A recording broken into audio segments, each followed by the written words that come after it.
A riqueza dos traços e detalhes na ornamentação do palácio carrega os ecos de um tempo em disputa, entre projetos refeitos, decisões políticas e a valorização da mão de obra local. A construção do Piratini revela o encontro entre a tradição vinda de além-mar e os anseios de uma cidade em transformação. É nesse entrelaçamento de arte, trabalho e memória, marcado pela presença imigrante, que se desenham os caminhos de uma época na arquitetura do Rio Grande do Sul.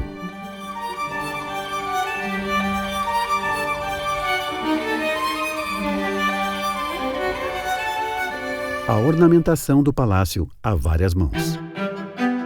A construção do Palácio Piratini, ela foi precedida de um momento anterior de muita relevância e muito impacto. Estou falando de quê? Da proclamação da República em 1889. A propaganda republicana no Brasil teve a participação muito importante dos positivistas que faziam parte do Exército, mas os políticos que subiram ao governo da República a partir da proclamação não eram positivistas. Então, a importância do positivismo ela está presente no período da propaganda republicana, porém, após a proclamação da República, é só no Rio Grande do Sul que ele se torna parte do programa dos governantes. Um novo grupo político assume o poder no Rio Grande do Sul com um projeto ambicioso: transformar Porto Alegre em símbolo da República. A permanência desse grupo no poder por décadas permitiu a construção de uma nova paisagem, racional, monumental, civilizatória. O Palácio Piratini é um marco desse ideal. Arquitetura e política unidas na construção de um futuro guiado pelo progresso. Até o século XX, arquitetura, pintura e escultura eram uma coisa só, praticamente. Sempre foi entendido uma construção arquitetônica com a participação desses elementos. O Palácio Piratini é um dos grandes exemplos disso, daquela época. Também a Biblioteca Pública do Estado, prédios como o Museu de Arte do Rio Grande do Sul atual, o atual Memorial do Rio Grande do Sul, templos das belas artes. Porto Alegre viveu um fenômeno único no mundo ocidental. Uma verdadeira febre de esculturas arquitetônicas, criadas especialmente para edifícios públicos. A partir de 1899, com o passo dos açorianos, nasce uma indústria cultural que transforma a cidade. O estilo dominante era o historicismo, uma arquitetura de invenção livre, que misturava épocas e intenções. Essa engrenagem envolvia arquitetos, escultores e oficinas especializadas, moldando uma paisagem urbana onde arte e progresso caminhavam lado a lado. Então, o primeiro movimento de maior monta nesse processo teve um personagem importante, que foi João Vicente Friedrich. João Vicente Friedrich foi mais do que um escultor talentoso. Foi uma figura-chave no desenvolvimento da arquitetura de Porto Alegre. Nascido em 1880, no distrito de Bom Jardim, teve contato com as artes desde cedo, aprendendo com o pai, Miguel Friedrich, imigrante alemão, que fundou uma das primeiras firmas de cantaria e escultura da capital. Aos 15 anos, João Vicente embarcou para a Alemanha, onde estudou na Escola de Artes Industriais e percorreu diversos países europeus em busca de referências, até retornar ao Brasil em 1899. E o João Vicente percebeu desde logo que ele precisava organizar uma empresa, para dar conta de tantas encomendas que vinham, a maior parte delas do escritórios do Dr. Rodolfo Arons. Para atender a crescente demanda por ornamentação, Friedrich reuniu uma equipe com cerca de 20 escultores, alguns vindos diretamente da Europa, outros europeus radicados em Buenos Aires. Com a chegada desses profissionais, a escultura em Porto Alegre ganhou um novo fôlego. Eles traziam uma formação sólida, construída na academia ou na prática e troca de saberes. Era uma herança europeia viva, moldando fachadas, praças e palácios com técnica, sensibilidade e repertórios alemães, italianos e espanhóis. No caso aqui, todos os estrangeiros, porque nós não temos uma coisa, não temos tradição, Porque antes ali da virada do século, o Rio Grande do Sul era um campo. Então não tinha a tradição, não tinha uma escola, não foram desenvolver, as universidades se desenvolvem muito depois. Então tem que vir esses artistas imigrados, né? A mão de obra imigrante, somada ao trabalho da população local, foi moldando a cidade. E neste cenário em constante transformação, alguns nomes começaram a se destacar. Um a um contribuíram para a construção da identidade visual de uma Porto Alegre em movimento.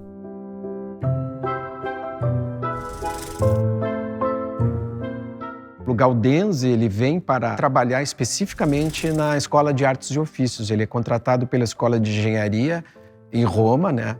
Apresentado pelo Pedro Weigartner, né? Onde a direção da Escola de Engenharia conhece ele no ateliê do Pedro Weigartner, né? E aí ele resolve vir, né?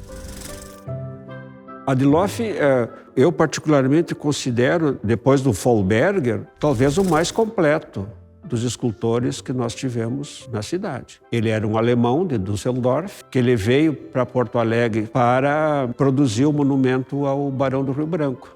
E o João Vicente Friedrich, né, apreciou muito o trabalho e ele ficou em Porto Alegre até a década de 1943.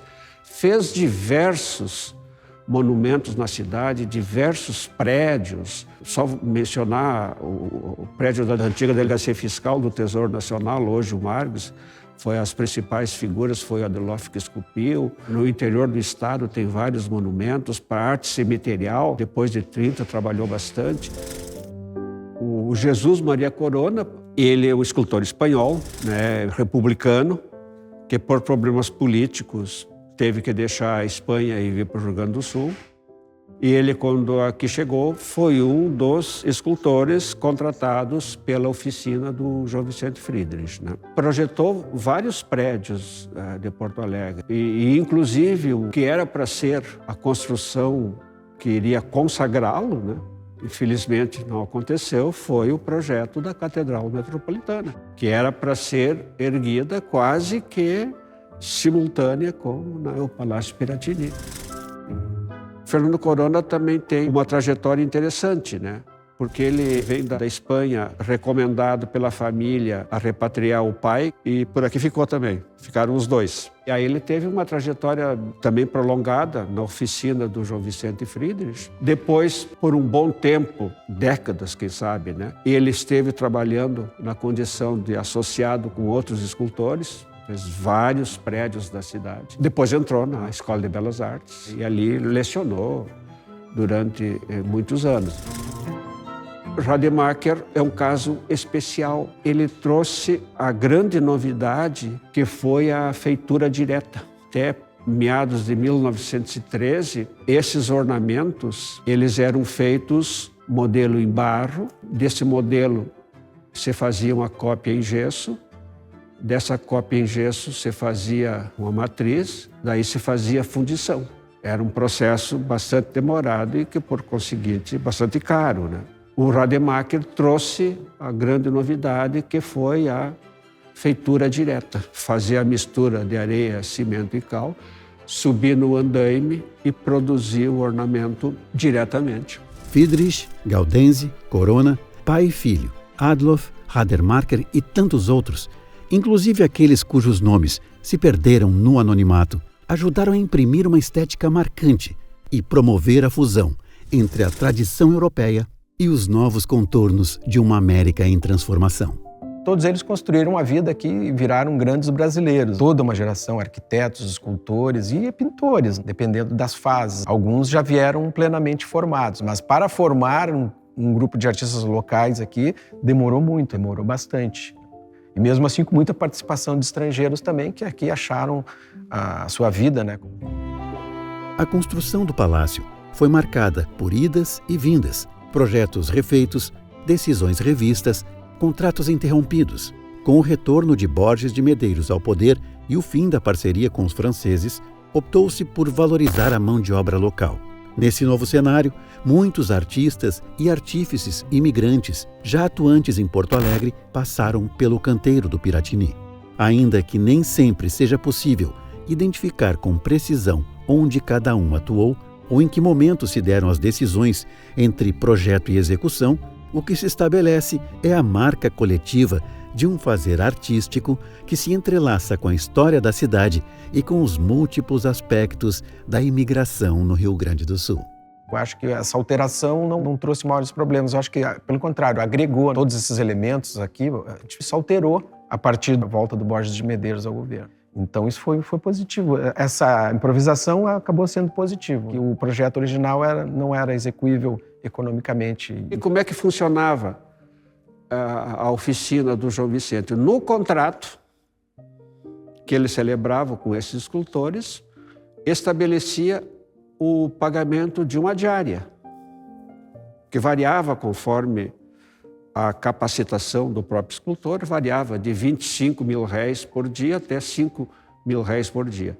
A contrapartida, o escultor tinha que dar conta da obra que a oficina do João Vicente designava para ele realizar. Então a questão da autoria fica muito dificultada, porque era uma arte anônima.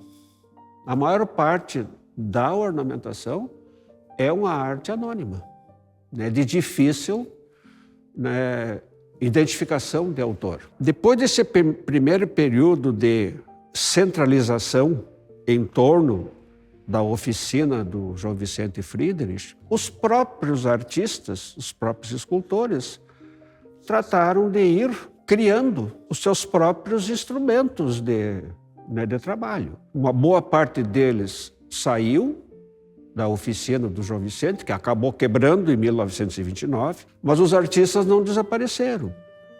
Eles ficaram na cidade,